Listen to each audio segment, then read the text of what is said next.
Joining me now, a great columnist with the New York Post and author of the book Laptop from Hell. She also has that great newsletter. I love the name, Devine Online. Highly recommend you sign up for that. Okay, Miranda, you have a column out. Quote, "There's no hiding Biden's fright over classified documents scandal." It's your column, not mine. The floor is yours. Yeah, hi, Jesse. Look, you can tell that Joe Biden is panicking, and with good reason. The way he snapped at reporters in California last week when they deigned to ask a question, he's managed to keep himself pretty quarantined from the media. And he said he had no regrets, that there's no there, which is a pretty extraordinary thing for him to say, considering that, the DOJ just went to his house for another search on Friday and spent 13 hours and found what they said was 6 items of classified information. We already know that from sources that have told CNN and I think the New York Times that some of this material in that first tranche that was found at the University of Pennsylvania, that was pertaining to Ukraine, the United Kingdom, and to Iran.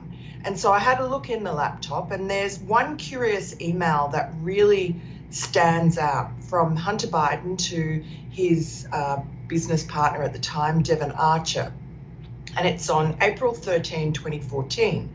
And it's just around the time that they join the board of that Ukrainian energy company, Burisma, around the time that Devon Archer is photographed alongside Joe Biden in Joe Biden, the vice president's office.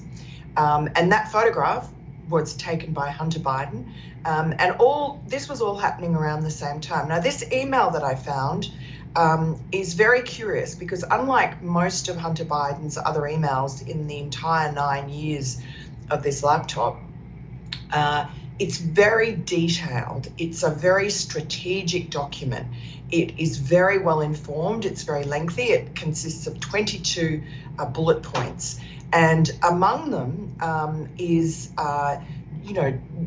information about Ukraine politics, about the upcoming election, the candidates, and also some pretty detailed, pretty informed geostrategic information about, for instance, Russia trying to, is going to escalate its destabilization of Ukraine, and its aim is to get a land bridge to Crimea. I mean, these are all things that, if you're familiar with Hunter Biden's writings in the other 9 years, are just so uncharacteristic that you can only surmise that he's had a strategic briefing or he's had access to a strategic briefing. This email was a week before his father, Joe Biden, was flying to Ukraine, having been appointed by President Obama as point man for Ukraine, and he was going there to meet the then Prime Minister before the elections. And so I just surmise that perhaps this was Hunter having accessed or having been told about a classified briefing. The information there is too detailed, too prescient to just be randomly off the street, on the media, open source knowledge. Oh, gosh, so we have Hunter Biden there with access to these things. Okay, Miranda, I have a theory. Just going to throw it by you. I think that this is Joe Biden's managed exit. This is his managed decline. I think he is in very real trouble here. But we keep talking about these documents being discovered. It's not Republican operatives low-crawling into his garage. It's his own people, his own lawyers. I think this is Democrats taking out Joe as politely as humanly possible. That's why they're working with the DOJ. Am I wrong? Yeah, I don't think that's the case. And that really lets Joe Biden off the hook slightly, and the Democrats. If they wanted to get rid of him, they could find all sorts of medical reasons that are obvious every day to do it. So I don't think that's the case. And I think Andy McCarthy, the former prosecutor, wrote a very interesting column yesterday in which he's revealed that what initially happened was that when Joe Biden's lawyers went searching for whatever reason, but presumably you think that they were looking for any evidence that they might want to remove or at least be familiar with before the Republicans gear up their investigation. So they went looking for that material and found some classified documents. And then what Andy McCarthy says is that they didn't tell the DOJ. They told the National Archives, hoping that, or thinking, assuming that the National Archives would just accept the documents back and refile them and not tell anyone.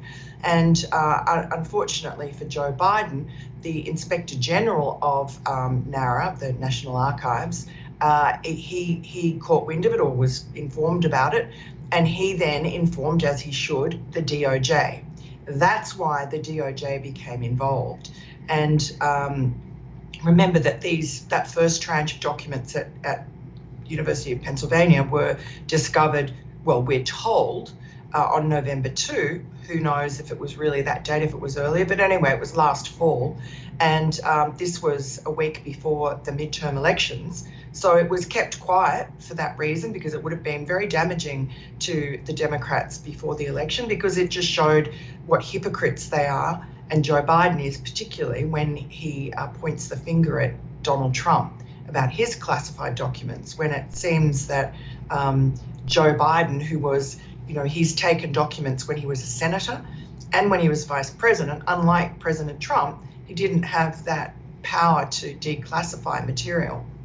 And as Ted Cruz has said, as many Democrat senators, including Joe Manchin, said on the weekend, how on earth does a senator get to take classified documents home? And some of these are, top secret, classified, the very top level of classification. And as it's been explained to me by a former prosecutor, in order to read those documents, you have to go into what's called a SCIF, a secure classified sort of module.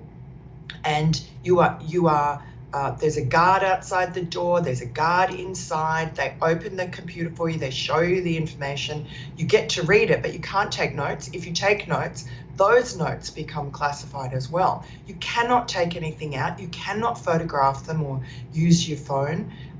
It's incredibly seriously, taken incredibly seriously. So the idea that Joe Biden as a senator had managed to squirrel away some of these classified documents is just insane. And then you just have to ask, considering that he had them at his home, in his garage next to his Corvette, and in another room, you have to ask, considering that Hunter Biden, during that period when he was, 2013 to 2016, the documents in that first tranche were said to be from, that was the period when Hunter Biden and his uncle, Joe's brother, Jim Biden, were at the peak of their influence peddling operations overseas. And that information, that classified information, would have been extremely useful, would have raised the value of what they were selling, the product they were selling, which of course was access to Joe Biden and his power and prestige as vice president and previously as senator. Miranda, thank you so much. I appreciate it. Thanks, Jesse. Good to talk to you.